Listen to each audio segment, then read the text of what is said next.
Hey guys, what's going on? No Life here, and it looks like we have a brand new post from the Respawn community manager JFresh on Reddit. In this post, we're going to be going over the controversial hitbox issue, some big bugs like the infinite flying bug. We're going to be over a little bit of the crashing. He talks a lot about why you're crashing and some things you can do to fix it and what they're doing to work on it. And he also talks about some live balance changes in the meta and what they're going to be doing, looking forward to update the game and how they're going to be looking to implement these changes. All right, guys, so first up, we're going to talk about the hitboxes. He's going to go ahead and say, we are aware of the feedback of the hitboxes, the difference between characters. This is an area that definitely needs improvement and we'll be addressing in the future. I'm assuming very soon future, because let me show you guys how crazy this is. Here's an image at the top, and below will tell you actually how much larger they are. We'll start at Wraith. You might think it's hard to hit Wraith. You're not wrong. Because if we just go all the way down to the last three is where I want to focus, is Pathfinder, Caustic, and Gibraltar. I know they're supposed to be larger character models, but Gibraltar is 100, almost 1.5 times larger than Wraith. That's just absolutely insane. There's no way you can say that's balanced or fair, and why, you know, anyone over the level 15 doesn't play Gibraltar. All right, next up, we're going to go over some of the bug fixes they had. He says they've applied the changes to have fixed the infinite flying, to where you can just jump to the ground and hit your boosters, hold your grenade button and just spam up and just infinitely go up. So thank God that is fixed. They also went on to say as to why they fixed some bugs quicker than others. It says they brought to your attention that, like, about the Twitch Prime loot fix was fixed almost instantly when it had to do with their money. And that's the thing people are talking about. When it has to do with their money, that shit gets fixed instantly. And when it has to do with the gameplay, hey, we get to it.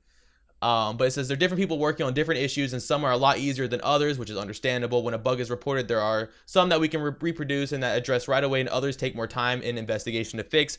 Understand that it's just because we fix one thing quickly versus another doesn't mean other bugs are not a priority or actively being worked on, which makes sense. You know, I'm not trying to give them too hard of a time, but it is kind of funny how when it affects their money or affects the investors or anything like that, that is a top priority, instantly fixed. I'm just saying. No hate, no hate. Love you all. Love you, Respawn. Anyways, moving on. So next up, we're gonna go ahead and talk about the live balance patches. So we're just gonna go ahead and read straight from the post. So we've been listening to player feedback and going through the mountains of data we have from the game. Soon we'll be talking more about how we think live balance, what we think about the live balance for Apex Legends and some of the changes we're expecting them to the meta. So what this means is, and I know they've said this in the past, that they're waiting to get the game stable and to get enough information before they start just making changes, before they just start nerfing and buffing wingmans and Mozambiques. They don't want to just go in and break the game, which makes sense. So everybody would just be a little bit patient on this. I have faith that they're going to make the right decision when it comes to how they're going to go about buffing and nerfing. It doesn't sound like they're going to have super big changes or you know, super game changing. It looks like it's just going to be tweaks. So yeah, we'll stay tuned. We'll find out a little bit more about that. All right, guys, and the last thing we're going to talk about, we have a pretty lengthy paragraph on crashing. I know it's been a huge issue for most players, especially on PC. I think it's only on PC. But anyways, so they go ahead and say they are working directly with NVIDIA to investigate and figure out why people are crashing.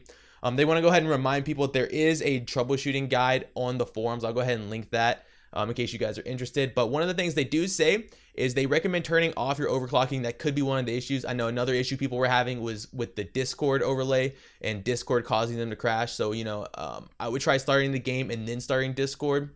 Other than that, I would just be a little patient. They do seem to be pretty concerned about this. It's a pretty big issue.